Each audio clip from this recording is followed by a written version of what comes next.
No, I'm not going to fight you. I'm letting you go outside, and we're going to have a conversation with hands. Let's go. No, you shouldn't have talked shit, bitch. Not I just got out of jail. Not I just got... At first glance, the house on Pennsylvania Street looked quiet, ordinary, unchanged. Inside, however, investigators would soon find evidence of a violent encounter that unfolded in seconds and ended a life. On November 17, 2025, a 26-year-old woman was shot at close range while inside her own home in Gary, Indiana. A child was present. A man called 911. What followed was a sequence of statements, recordings, and physical evidence that would raise more questions than answers. Authorities say the shooting happened after a dispute, but the details remain contested. A weapon was involved, and the explanation given did not immediately align with what officers observed at the scene. Audio from an emergency call captured moments that investigators now consider critical. As the case moved from a residence to an evidence file, inconsistencies began to surface. You're watching Global Crime Venue, where viral fame hides chilling secrets. From TikTok dancers and Instagram couples to rising Facebook personalities, we reveal the dark side of the spotlight. When the perfect posts turn into tragedies, we break down exactly how it all unraveled. These aren't just online stories, they're real cases with real victims. And while you're here, tell us where you're watching from in the comments section, and don't forget to subscribe and hit the notification bell so you never miss a new case breakdown. In our next episode, we'll dive into another shocking story of love, control, and a hidden danger that no one saw coming. Here's the untold side of what really happened. On November 17, 2025, a fatal shooting occurred inside a residence on the 2400 block of Pennsylvania Street in Gary, Indiana. The incident involved a 26-year-old woman, Arrianna Miles, who was living at the home with her partner and their infant child. The shooting took place indoors and resulted in a single close-range gunshot wound. Emergency services were contacted shortly after the shot was fired. According to initial police records, the call to 911 came from inside the home. The caller reported that a woman had been shot and required immediate medical assistance. Dispatch audio later became a significant component of the case, as it captured real-time statements made during the aftermath of the shooting. First responders were dispatched to the scene while the caller remained on the line. When officers arrived, they encountered a residence that appeared intact from the outside, with no visible signs of forced entry. Inside, however, they located Arrianna Miles suffering from a gunshot wound. She was found in a common living area of the home. Medical personnel attempted emergency intervention, but she was later pronounced deceased. An infant child was present in the residence at the time of the shooting, which immediately elevated the seriousness of the investigation. The man who placed the 911 call was identified as Charles Franklin, Miles' boyfriend and the father of her child. Franklin was still at the scene when law enforcement arrived and cooperated initially with responding officers. He stated that the shooting occurred during a dispute inside the home, and described the incident as involving a firearm that discharged during a confrontation. This account was documented as part of the preliminary investigation. Police secured the residence and began processing the scene. A shotgun was recovered inside the home, along with multiple spent shell casings. The presence of the weapon, its condition, and its location relative to where Miles was found became key elements for investigators. Officers also noted the positioning of furniture, blood evidence, and other physical indicators that would later be examined to reconstruct the sequence of events. As part of standard procedure, detectives separated Franklin from the scene and conducted initial questioning. Investigators also reviewed the emergency call recording and noted statements made during the call that appeared inconsistent with a purely accidental discharge. These observations were documented but not immediately resolved at the scene. The shooting occurred within a domestic setting, which prompted authorities to consider the broader context of the relationship between the individuals involved. Law enforcement records indicated prior interactions between police and the residents related to domestic issues. This information was not fully evaluated at the time of the initial response but was flagged for follow-up as the case progressed. The location of the shooting, Gary, Indiana, is a city that has experienced persistent issues with gun violence and domestic-related incidents. Investigators were familiar with the challenges of responding to violent crimes occurring within private residences, where accounts often rely heavily on the statements of those present. As a result, the early phase of the case focused on preserving evidence and documenting statements rather than drawing conclusions. Arrianna Miles was a 26-year-old woman living in Gary, Indiana, at the time relevant to this case. She was a mother to an infant child and was primarily responsible for the child's daily care. Available information presents her as someone managing the responsibilities of early adulthood while navigating the challenges of parenting within a domestic setting. Her daily life centered on maintaining a household and meeting the needs of her child. Miles shared a residence with her partner, Charles Franklin, with whom she had a child. Their living arrangement placed them in constant proximity, creating a domestic environment shaped by shared responsibilities and interpersonal dynamics. Public reporting and law enforcement records indicate that Franklin had prior involvement with the criminal justice system, including incidents related to violent behavior. These records existed before the events that later drew public attention to the case and provide context for the household environment. There is no public information suggesting that Miles had a criminal history. Reporting consistently identifies her as a civilian with no known involvement in criminal activity. Her role within the household appeared to be centered on caregiving, rather than external disputes or legal issues. This contrast between the backgrounds of the two individuals would later become relevant during investigative review. The relationship between Miles and Franklin had reportedly experienced conflict prior to the incident. While the full scope of their interactions is not publicly documented, law enforcement records establish that Franklin had previously been connected to domestic-related offenses. These documented incidents indicate that the relationship existed within a framework that included prior intervention by authorities. However, specific details about how those incidents affected Miles' daily life remain limited in public disclosures. Gary, Indiana, where Miles lived, has long faced systemic challenges, including economic decline, limited access to resources, and elevated levels of violent crime. Residents in certain neighborhoods often experience increased exposure to law enforcement activity and reduced access to social support services.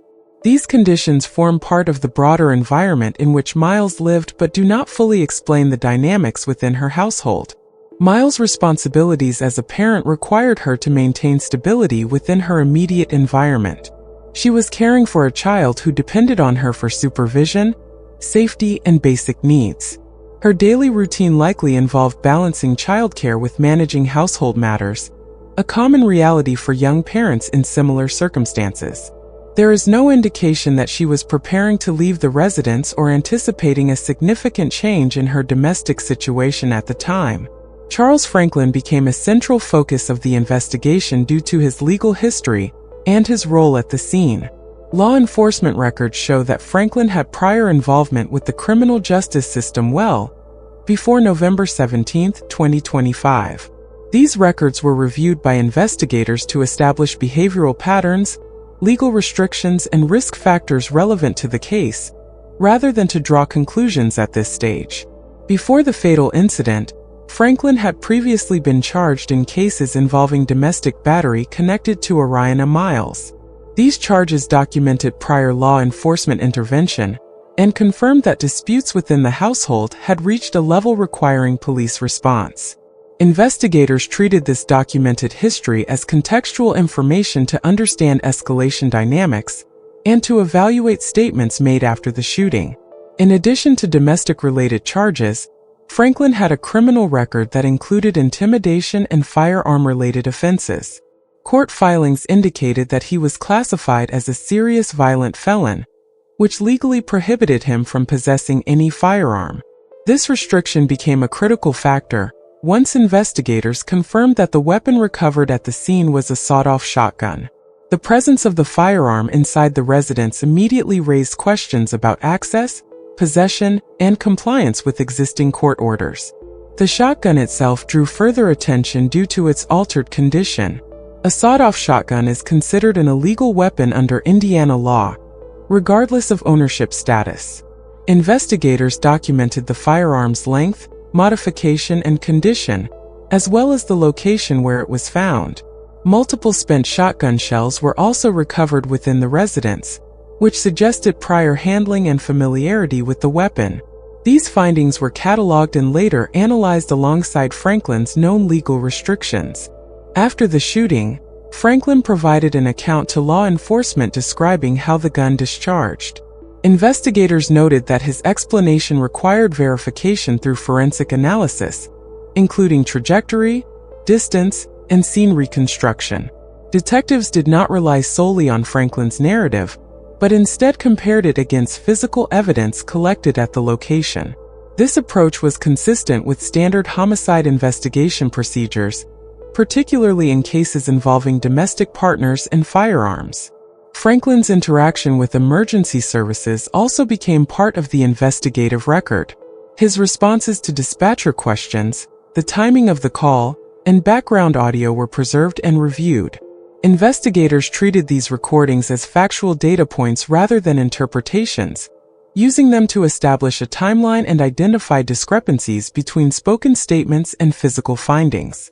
When officers arrived, Franklin was separated from the active scene and monitored while evidence was secured. Law enforcement documented his compliance, behavior, and verbal statements during this period. These observations were not treated as conclusions, but were logged for later comparison with forensic results and witness statements. Investigators emphasized consistency across all forms of evidence as a guiding principle in the case. Prosecutors later outlined Franklin's background in court filings to explain why certain charges were applied. His prior convictions and legal status were relevant to firearm possession counts and sentencing enhancements, independent of the homicide charge. Authorities clarified that these elements were introduced to establish legal context and statutory violations, not to suggest guilt beyond what evidence would support.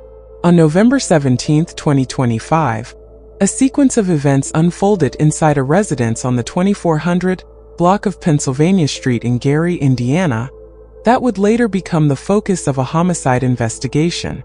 According to investigative records, the individuals inside the home were together when a verbal dispute began.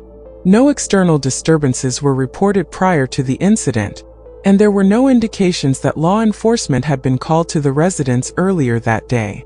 The disagreement escalated inside the home, moving beyond verbal exchanges. During this escalation, a firearm was present within the residence. Investigators later identified the weapon as a sawed-off shotgun. The exact moment the firearm was introduced into the confrontation, and who had control of it at specific points, became a critical issue examined by authorities. Following the escalation, the shotgun discharged once at close range. The shot struck the victim inside the home. Blood evidence later documented at the scene indicated that the injury occurred in a primary living area of the residence. The discharge of the weapon marked a sudden shift from an argument to a medical emergency. Shortly after the shot was fired, an emergency call was placed to 911. During the call, the caller reported that a shooting had occurred inside the residence. The dispatcher asked a series of standard questions to assess the situation, including inquiries about how the firearm discharged. While the caller responded, another voice was audible in the background. These statements were recorded and preserved as part of the case file. Emergency responders were dispatched to the location immediately. Upon arrival, officers secured the scene and located the victim inside the home with a gunshot wound. Medical personnel initiated emergency care before transporting the victim to a nearby hospital. The firearm involved in the shooting remained inside the residence and was secured by law enforcement.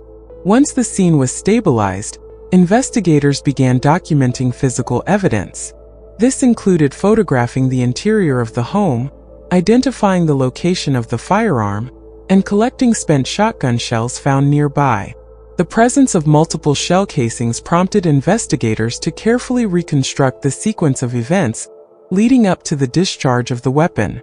Crime scene analysis focused on spatial relationships within the room, including distances between the firearm, the victim's position, and surrounding furniture.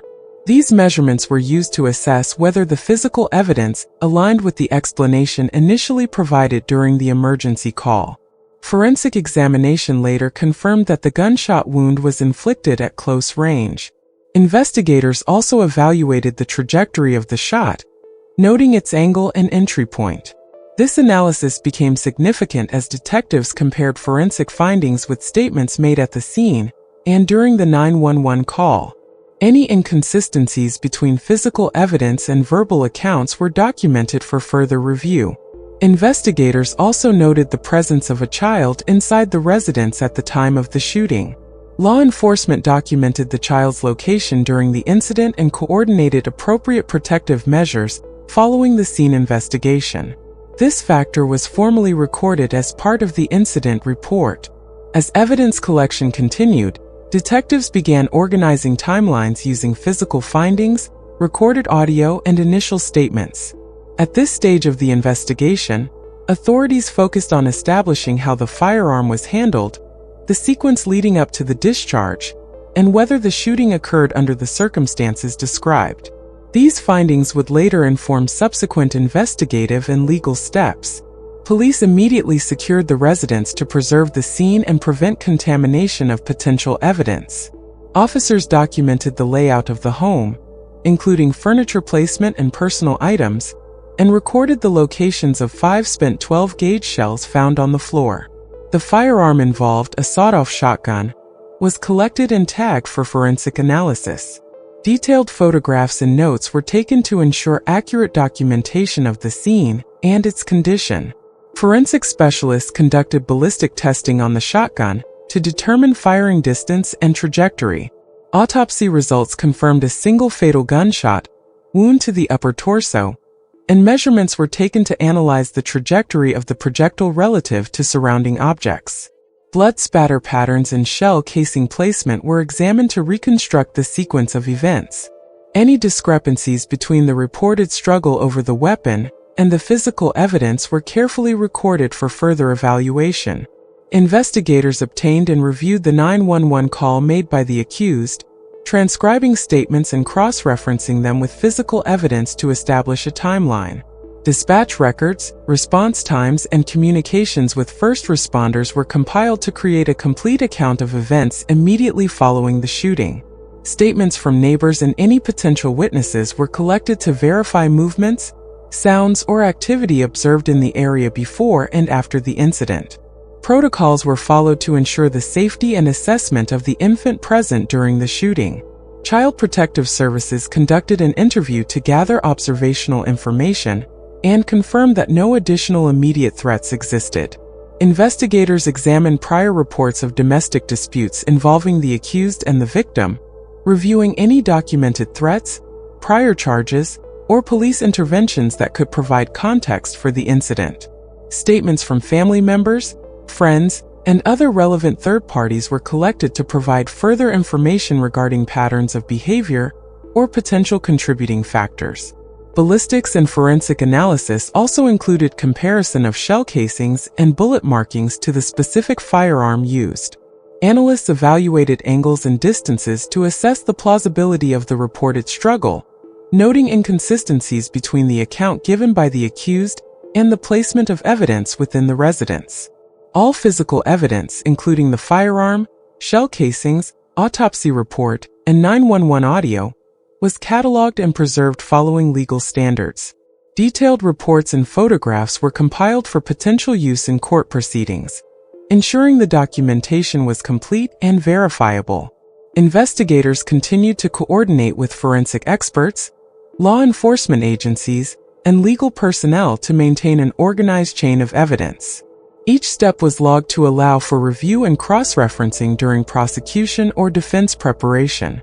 The combined physical, testimonial, and forensic data formed a comprehensive collection of evidence for the case, establishing a clear record of the investigation and the findings determined by law enforcement professionals.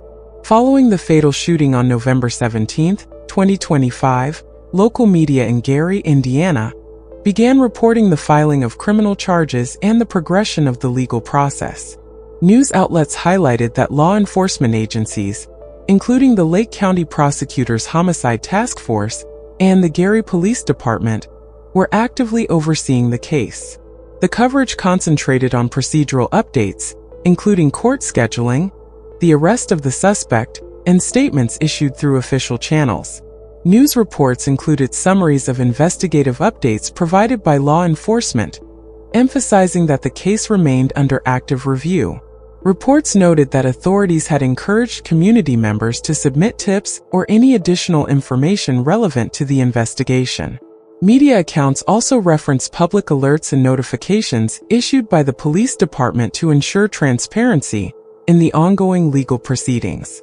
Digital communities responded by sharing news links and official updates, often reposting headlines summarizing the charges and court developments. Social media commentary focused on the status of the investigation and the procedural steps being taken by the prosecutor's office. Local residents referenced official press releases and news articles, disseminating verified information to a broader audience while awaiting additional updates. Publicly available coverage indicated that no organized civic events or formal public statements had yet been issued specifically addressing the incident beyond standard law enforcement notifications. Independent reporting maintained a focus on documenting procedural aspects of the case, including court appearances and the continuation of investigative work. Local news aggregators compiled updates on the filing of charges, ongoing police involvement, and the expected legal trajectory. Analyses of broader crime trends in Gary contextualized the shooting within the city's documented challenges with firearm violence and homicide rates. Reports outlined that local law enforcement and community organizations have maintained initiatives aimed at reducing violent crime through coordinated programs and community engagement. While these reports did not directly reference this specific case, they provided context to the environment in which the incident occurred and the ongoing public safety efforts in the region. Official communications from government agencies primarily included law enforcement press alerts and summaries of legal procedures. No additional proclamations, formal investigations by civic bodies, or public demonstrations had been documented in conjunction with this incident. Coverage consistently emphasized procedural developments rather than narrative or emotional aspects, maintaining focus on verifiable public records. Community engagement through social platforms and online discussion boards involved the dissemination of verified updates from media and police sources. Residents shared summaries of procedural events, including court dates, charges filed, and investigative oversight. These communications maintained a factual tone, highlighting the steps being taken by law enforcement and the prosecutorial offices without introducing speculation or unverified claims. Information made public through official channels, news reports, and social media coverage was concentrated on documenting the procedural handling of the case, including arrest details, filing of charges, and active investigative efforts. Contextual information on local crime trends and preventive programs offered additional perspective on the environment in which the incident occurred. This coverage collectively ensured that the public remained informed of ongoing developments while adhering strictly to factual reporting. And that concludes today's case. But remember, this is just one of countless stories the world has yet to uncover. Here on Global Crime Venue, our mission is to uncover the facts, honor the victims who can no longer speak, and make sure their stories are never erased. If what you heard today made you think, know this, more cases are on the way that will shock you, haunt you, and change the way you look at social media and the world around you. Be sure to subscribe, tap the like button, and turn on notifications so you never miss an update. New investigations are released regularly, and trust me, you'll want to be here when the next story breaks. Before you leave, share your thoughts in the comments. What stood out to you most in this case? Your voice keeps these stories alive. Until we meet again, stay cautious, stay informed, and never forget, justice starts with truth. Global Crime Venue, uncovering the stories behind the screen.